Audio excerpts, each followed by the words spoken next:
So, welcome back, class. So, I'll just give you an idea of Eugene O'Neill and American drama, just an outline today, because we have a few classes ahead of us. Before that, I thought I'll give you an initiation into Eugene O'Neill and American drama in general, because many other professors are also handling American drama. I'll just be very brief when it comes to a bird's eye view on American drama, especially from the 19th century onwards, right? So you will have let me start, yeah. Just an idea, right? So this phrase I loved a lot. This is from the Oxford Handbook of American Drama. I love this. Theater was an occasional indulgence, right? It came as an occasional indulgence. You understand the importance of the word indulgence. No? So it was a kind of a ritual. It was kind of a ceremonial ritual that they partook of every weekends, especially. We all know the American concept of TGIF. Thank God it's Friday. The moment it is 6 o'clock in the evening on a Friday, they drop down their pens, whatever they do, and they just go freak out and want to enjoy. So it was a kind of a ritual that was carried out almost every other weekend. And that's why the beautiful phrase, occasional indulgence. And the next line also, I loved it. It came with a certain charisma of London urbanity, of polite society, of immoral vagrancy. So you know from where the influence of American theater came. Obviously from London, because the founding fathers and mothers of America were basically, right, from here. So, the influence of London is obviously there on the American literature. Initially, all American literature was heavily influenced by, right, England. We all know that. So, this is the first wave of realistic drama. I'm cutting short on a lot because I know American literature is being handled by many others also.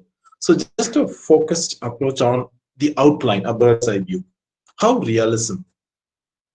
Realism is a mirror, right, that you take down on your stroll, on your walk, right? It's very casual, realistic representation of everyday life. And please remember, in a realistic drama, you don't have morals as the predominant motive. The playwright would not want to give you a moral. The moral compass is not the priority for the playwright because they want us to feel the way we feel everyday life. So the audience who came also, they came to participate in the pain. If there was pain on the screen, they wanted to join in the joy if there was happiness on the screen. And they tried to relate with the pain or the pleasure that they found on the screen and saw how much, to what extent they could connect that with their everyday realities. And if they were able to connect the pain or the joy or the pleasure and everything that happened on the screen to their everyday realities, then it was considered a realistic portrayal. And in the 19th century, playwrights, dramatists, novelists also took a lot of pains to make it as realistic as could be. From the past, when it was a kind of an idealistic, when some of the things were censured, I've given you this book as an introduction, right? Beginning Realism. Please, if you haven't bought this book, please read this, right? This is a wonderful book that will be very useful, again, not for your exams, but for your life, right? This last semester, I'll be giving you some good books like this for you to read and meditate upon. So when the audience, when the spectators, they came, they wanted to relate with whatever was given to them on the stage. And so the playwright wanted to give a glimpse or a slice of everyday life as it is lived realities in everyday life. So it was a kind of a exact mirror. In a mirror, you can't be hyperbolic. A mirror reflects whatever is there. They can't be hyperbolic. You can't fantasize, right? A mirror shows you, like Sylvia Plath's Mirror, a beautiful poem that I've loved. What an insightful poem that can change your perspective to the way you and I live our lives, isn't it? Mirror by Sylvia Plath. It reflects you right from the beginning of her life till the end. The mirror was there, it reflected her. But for her, perspective changes. The same way to realistic drama also. I'll just give you one line that gives you from page number 16, right, of this particular book, Beginning Realism, just one line. A novel is a mirror walking down the road. A novel is a mirror walking down the road. See how beautiful. A novel is a mirror walking down the road. Same applies to a play, to drama also. So the first wave of realistic drama appeared in the 19th century. There were a whole lot of playwrights who were considered revolutionary. That's why I've used the word realism. Revolutionized European drama from the early 1880s. Realism revolutionized European drama from the early 1880s. That was the time when you had the great playwrights of the era or that particular century giving us beautiful slices, like the pizza slice, slices of realism. Hey, I could relate with it. Whatever she has said or whatever he said, I am able to relate with it. What power! To come out with a realistic novel is very difficult, or a realistic play is very difficult. So, here you find Ibsen. We all know that famous Norwegian dramatist who shook the moral compass of society. Till then, stereotypical notions in society were conditioning society. But, Ibsen gave a mirror up to life, and Ibsen from Norway, then Strindberg from Sweden, Hauptmann from Germany. They were all revolutionaries.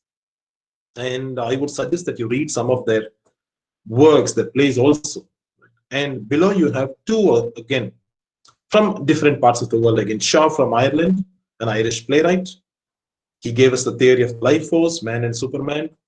Again, the concept connects a lot with Nietzsche also. Ubermensch. So Shaw was there, the theory of the life force, and Anton Chekhov, a physician. I remember his favorite quote where he says, "Medicine is my lawful wife and literature my mistress. When I'm tired of one, I go to the other." Right? That was a very humorous quote he gave about how, right, he had two obsessions in his life: medicine and literature. There are many physicians, right, who took up literature also. We have a whole genre called medical literature. So here, right, you have Anton Chekhov from Russia, Shaw, George Bernard Shaw from Ireland, then Hauptmann from Germany, Strindberg from Sweden, and Ibsen from Norway. Now, where is America? That's the million-dollar question. America was nowhere near the scene until the 1920s or the early part of the 20th century. America was very late to embrace realism as a genre as regards literature. Why was that? Right? A whole lot of questions arise. Right? Some part answers are there in this wonderful book, Beginning Realism. There are also others that other answers that you could also possibly find out for yourselves, because I can't give out all of them here. So why did America embrace realism towards after almost 4 decades? Norway had embraced, Sweden had embraced, almost all the European nations, Germany had embraced, then Ireland, even Russia had embraced realism. Why was it quite late for America to embrace realism? Of course, we know the American conception to literature about the individuality, right? They celebrated, like Ibsen celebrated individuality, the life force as something preferential only for women. He associated them, right? Shaw did, or like Ibsen also, right? Power to the woman, right? But why was it late for America? Yeah, this is what we saw. Realism was a revelation. And in the previous slide, we saw realism revolutionized European drama from the early 1880s. Here, we use the word realism was a revelation to 19th century drama. Then a radical force. So the first word is revolutionized, then a revelation. The third one is it's a radical force. 3 R's you can have in mind. A radical force that joined in the Fantasia Club motion of turning the world upside down. What is turning the world upside down? Turning the world upside down. That means all the hitherto established social conditionings in society could be patriarchal, could be, anyways, matriarchal, all the hitherto established conditionings in society. Tennyson gives a beautiful line in one of his poems where he says, man for the field, woman for the hearth. Hearth means what? Fireplace. So man for the field, woman for the hearth. That was the social condition. And a woman passes on from her father into the custody of a husband. And that's why even today in swearing-ins during, the weddings, the nuptial agreement, they use the word, will you obey? The woman has to love the man. The man has to love the woman. The woman has to obey the husband. Look at that. He will only love. He will not obey. But I'm not exaggerating. Even today in weddings across the world, in Christian weddings, it happens. But even today. Right? At the same time, I'm not belittling any tradition or conditionings that we are a part of, but I'm speaking from a theoretical perspective. Right? That is why, who's that? That latest Prince Charles, I guess, right? When he got wedded, he didn't want the word obey to be used by his wife, right? By his bride. He said love, mutually love, no obedience, right? It doesn't mean that, I will love you, you obey me. No, it's mutual. So these social conditionings in society, where the woman is supposed to take care of the family, nurture the family, bring forth children, and then always obey the husband. Social, that is what here we find a radical force that joined in the Fantasia Club motion of turning the world topsy-turvy upside down.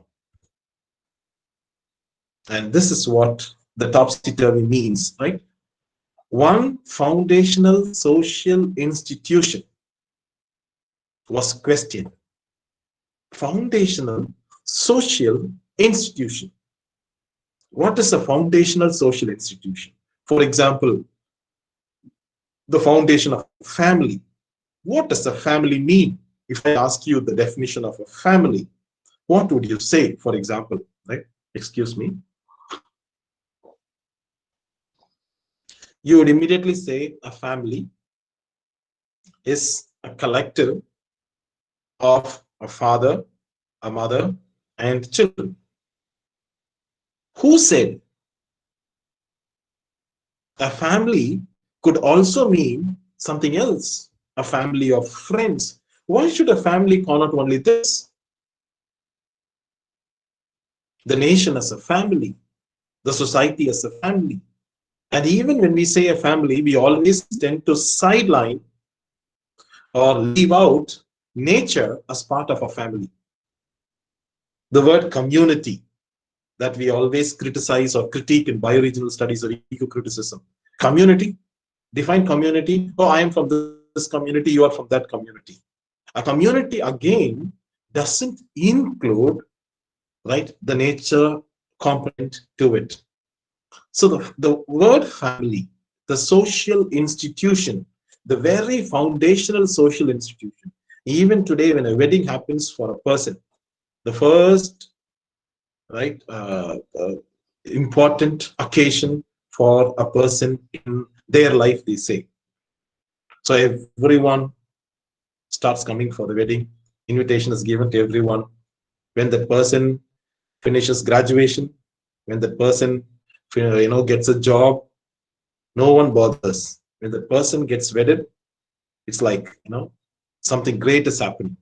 A lot of importance was given to the bonds of a family. Why was that?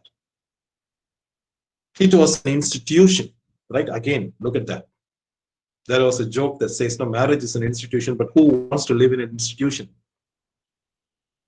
So these stereotypical notions of a family, see, these are things that I'm not saying, but theory, right? And the literature that we have taken up for study tells us.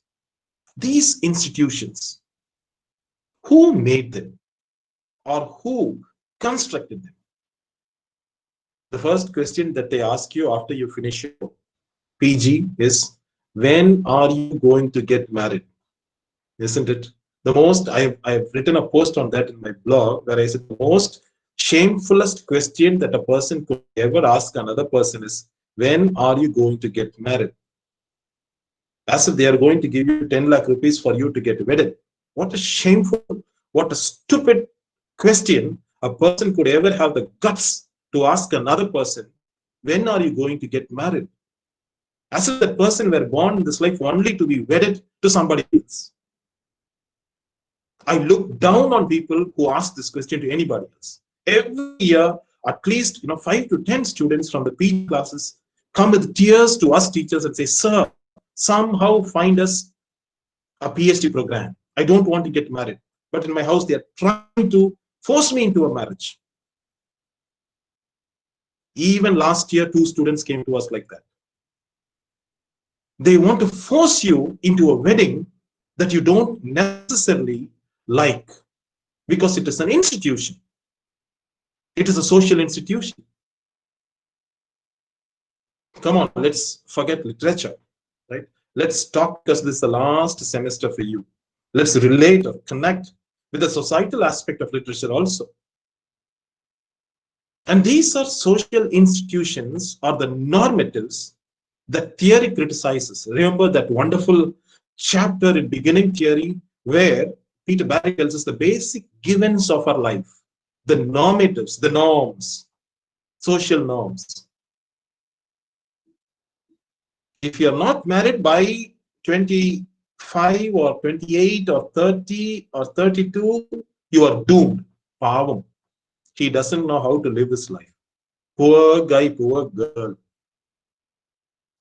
These are foundational social institutions. Not only that, about family, about a person's height. If a person is short, that's it. The next question they will ask is, right, poor girl, how will she get a good groom for herself? If she's so tall, again the same question will come. Poor girl, how will she get a groom for herself? If she's a bit obese, finished.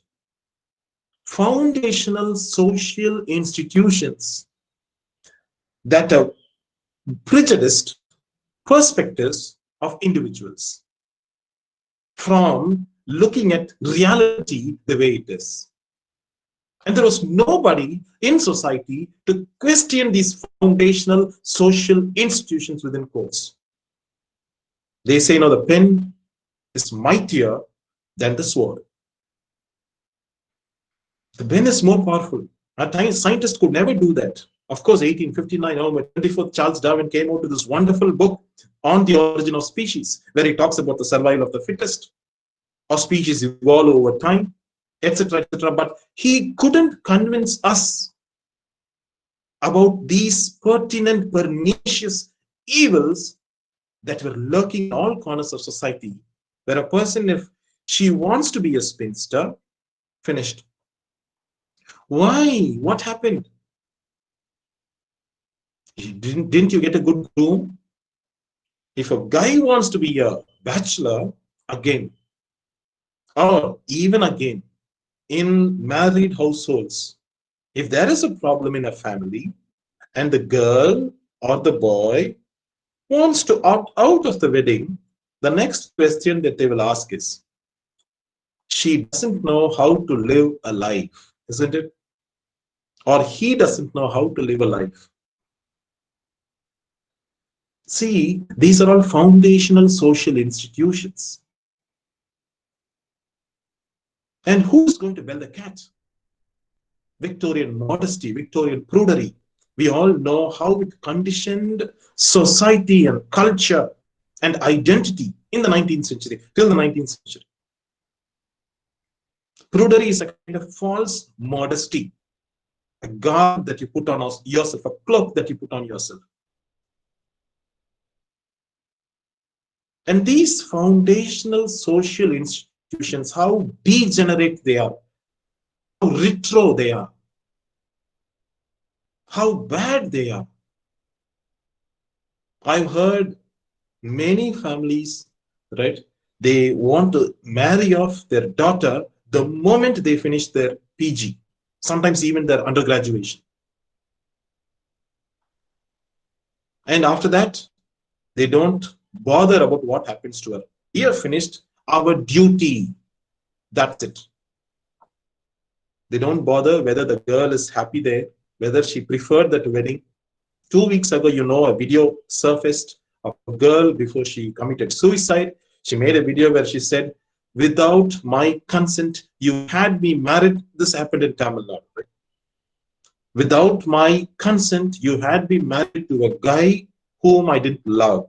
I was in love with another guy, but because I was forced into it, I had to wed this guy, but I cannot stop thinking of my boy, my man. And so I have to resort to this final step. Sorry, daddy. She gives those, few lines to her daddy, cries, and then she commits suicide. Foundational social institutions that preferred one over the other. Right? Family identity over individuality. So, the questioning of one foundational institution called into question all the others and threatened a general tumult. A kind of a huge backlash was about to happen. People are getting aware of these stereotypes that were bogging them down. These foundations that were the normatives that were tying them down. And thanks to these revolutionary playwrights, hats off to them because, a novelist would necessarily write it down and leave it at that. She cannot take it to the next level in society. But a playwright, she makes sure that it is staged, and the thousands, if I'm right, there were around 350 theaters in America in the 19th century. Even Eugene O'Neill was part of the provincial players. I'll give you that later. So it was staged, and it was staged people from all walks of life. The patriarchs, right? The male chauvinists, the bossy guys, almost everyone. They all came, looked at it, Some of them could connect with whatever was said on the stage by the main characters, the protagonists. Some of them could relate, some could connect, but some detested it, some hated it. No, no, no, no, this is not how it is. Blinkered, blinkered,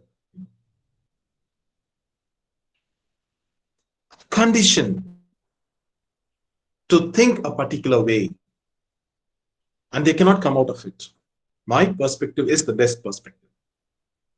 The other day, I don't know if I remember telling you this. A guy came up to me and said, "Sir, this language is the best language in the world." Then I said, "How do you know that?" Then he said, "Sir, what a beautiful, see the lines here, see the lyrical quality here, blah, blah, blah."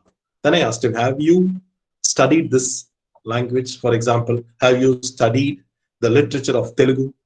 "No, sir." "Do you know how to write Telugu?" "No, sir." "Do you know how to write Malayalam? Have you read something in Malayalam?" "No, sir." "So what other language you know?" "I know only this language." "And you say this is the best language." Blinkered, prejudiced perspectives to life. This happens to every aspect of society that we saw in the previous semester in our tryst with theory. So these conditionings, they were fettering the people beyond measure. They could not come out of it.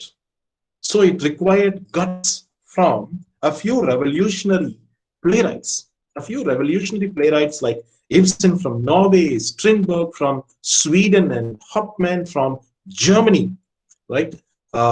Shaw from Ireland, and Anton Chekhov from Russia.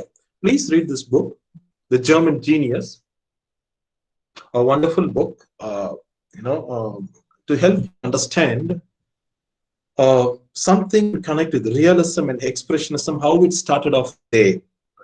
So, the questioning of one foundational social institution, like a butterfly effect. They say, a butterfly flutters in Australia, a tornado appears in Antarctica, right? Everything in this world is interrelated. So when you start questioning one thing, everything else connected with that started getting questioned. And that's what happened in 19th century society in general.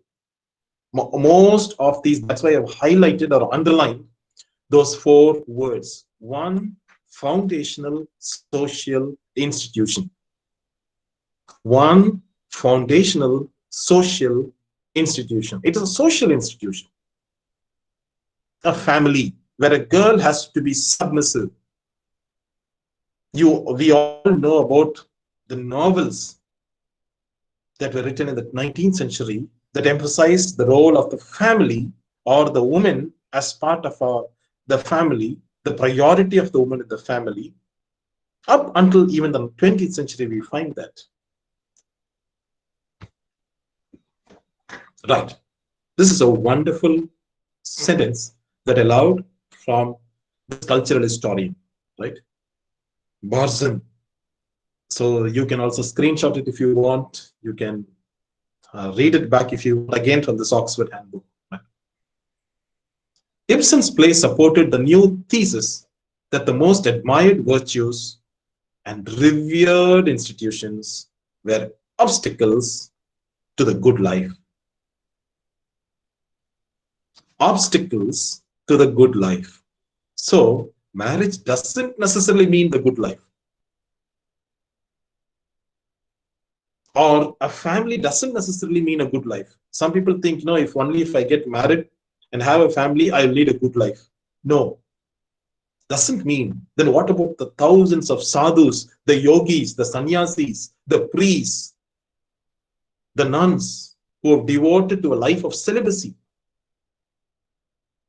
A good life is beyond these foundational social institutions. Right. So his play supported the new thesis that the most admired virtues and revered institutions were obstacles to the good life. Marriage. Always telling the truth. They say, if you don't tell the truth, the demon will come, swallow you. You'll go to hell. If you tell lies, you'll go to hell. Who said? No, I'm not trying to radicalize any of your thought processes here. I'm reading, right? Isaac Asimov. If you have been following my blog this new year, I've been giving snippets from Isaac Asimov's autobiography, right? It's been a good life, a wonderful autobiography. I love reading nonfiction, especially memoirs, autobiographies, right? So here, in this autobiography, he talks about something that, that was so beautiful. Right? He says, whoever, discovered or invented the concept of hell. If there was a God, God would be really angry with the person who discovered the notion of hell. Because God wanted us. He doesn't believe in religion. He was non-religious. If there was a God, he says God must have really wanted us to enjoy life, the good life, as it, like in Bruce Almighty, you say, that you have that wonderful quote about free will, obeying the conscience or the free will. So here, the good life is beyond the domains of the social conditioning that has been handed down to us. I don't say that. Ibsen's plays reveal this aspect. That's why his plays are banned in many sections of society, in many parts of Europe as well. Always telling the truth, respect for authority. These ideological state apparatuses that Foucault and this Guru Althusser tell us. Respect for slavish obedience. Where, we had a professor with us 10 years back. He used to ask students to call him by his name, Cherian. His name was Professor Cherian Kurian. An amazing professor. He used to say, call me Cherian. He was, he was a much senior professor, almost, 50s, 55 or 50. But he used to tell the students, why do you want to respect when there is, a great veneration of respect? It is artificial, he used to say. So, he never liked students, boys sitting alone or girls sitting in their own rows. He used to ask the boys, no, don't go by these social conditionings. He was different. He had a beautiful, liberated perspective to life. So the good life is beyond the socially conditioned concepts of good and evil that Nietzsche tells us, beyond good and evil. The good life, marriage, always telling the truth, respect for authority. Matilda, she was known for telling lies. Again, a story goes there. Even fables that tell us about people who tell lies and they go to hell. A whole lot of these social conditionings that clutter individual freedom or liberty and stopping them or preventing them from leading a good life. The beautiful, or I should not use a superlative for beautiful, but I should say most beautifulest movie that I ever watched is The Truman Show, where this guy, the lead character, is made to believe he is in a place called, it's a kind of an island. And it's like the Big Boss show, a reality show, where thousands from all over the world are watching whatever is happening to him, but he doesn't know what's happening to him. But every day, it's like he's caught in a time warp and a time loop. And every day, the same things happen to him again and again. Suddenly, he has a feel that he is in an island and he wants to jump, into a, boat or swim and escape from this island away into the real world. But you know what? They have instilled in him over a period of time that he has a fear of water. Some of these social conditionings that make us afraid. It was, who's that racial conscious Carl Jung, right? Who first said or spoke about these fears. Right from our childhood, he says, Every time, Johnny, Johnny, yes, Papa. Eating sugar, no, Papa. Telling lies, excuse me. Telling lies, no, Papa. Telling lies, no, Papa. That's what he's telling the truth. Carl Jung says, no, right from the childhood, the little boy or the little girl is conditioned into a lot of fears, which sometimes even develop into the extremes of fear we know, no, lead to anxieties. Anxiety can lead possibly to depression also. Psychologists say that, psychiatrists say that. My aunt is a very famous psychiatrist in Chennai, very famous. Psychiatrists tell us, some of these fears are not natural, but they are forced upon us over a period of time. Don't do that. And so what happens is every time there is a fear, right, a brick we develop, we keep brick over brick. And then we tell a lie, again a brick.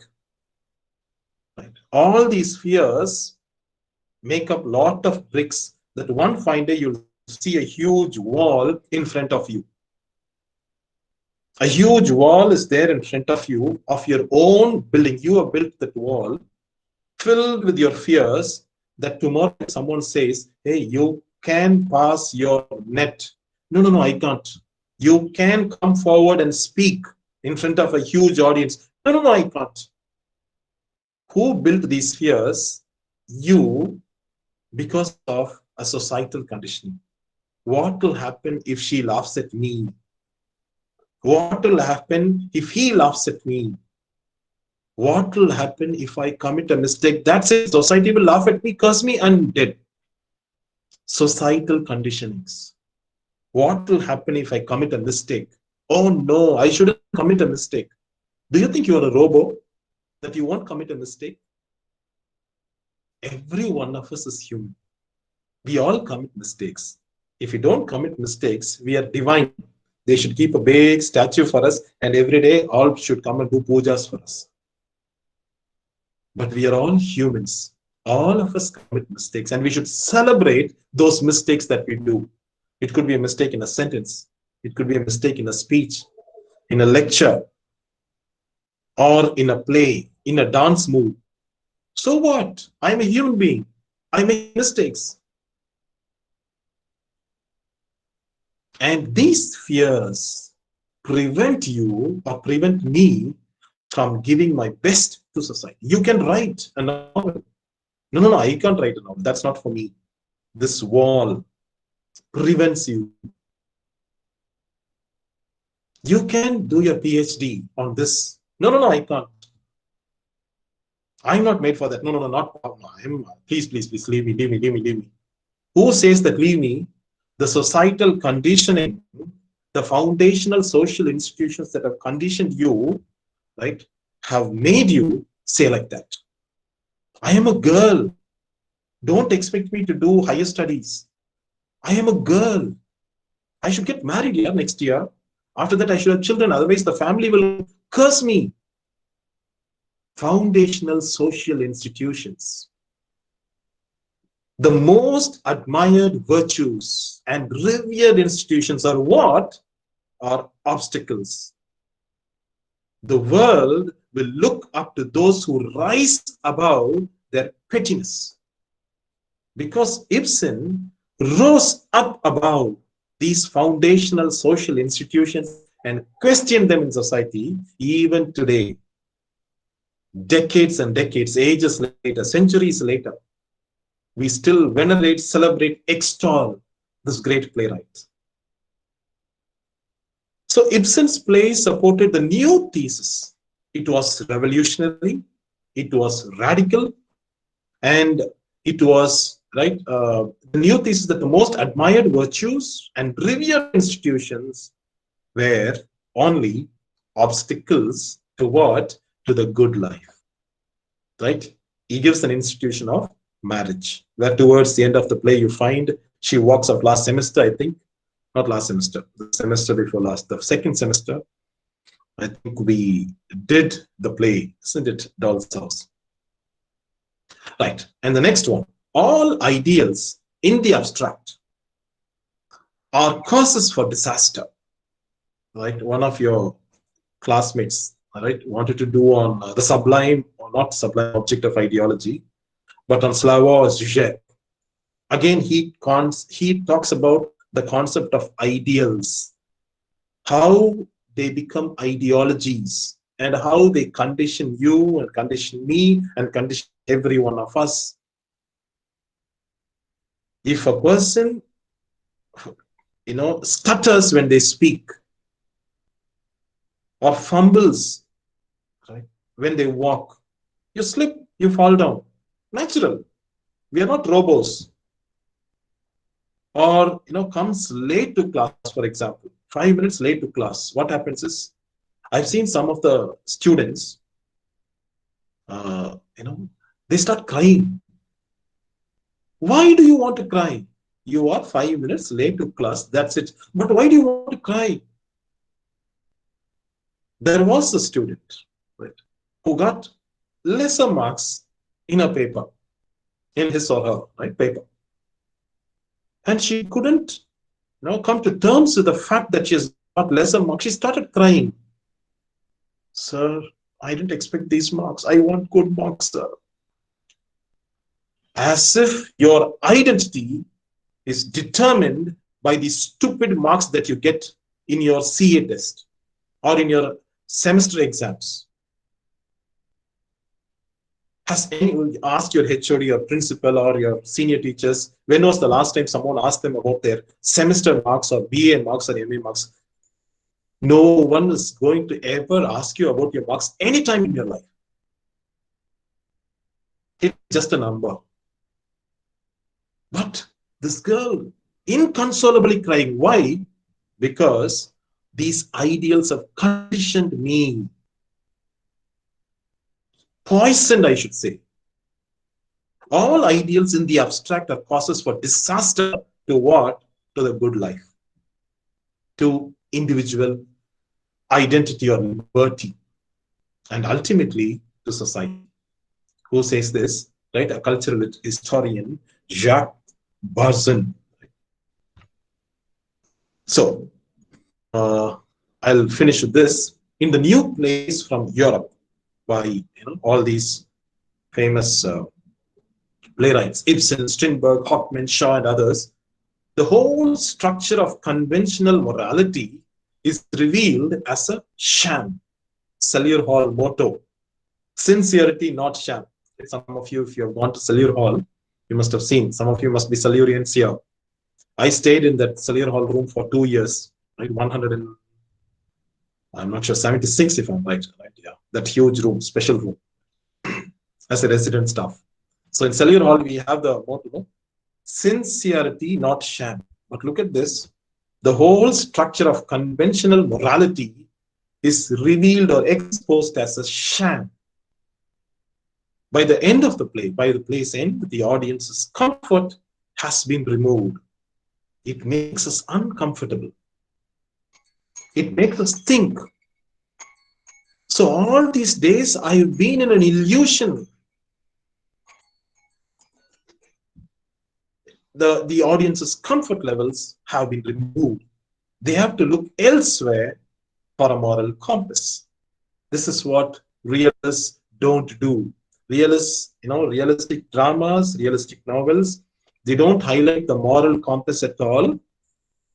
It's not their primary motive at all. They just present reality as it is. That's why the last line says, but the source of that moral compass is elusive in most of realism.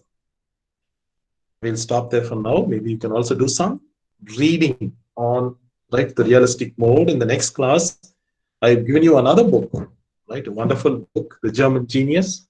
It's a beautiful, huge book, right? That I've loved reading.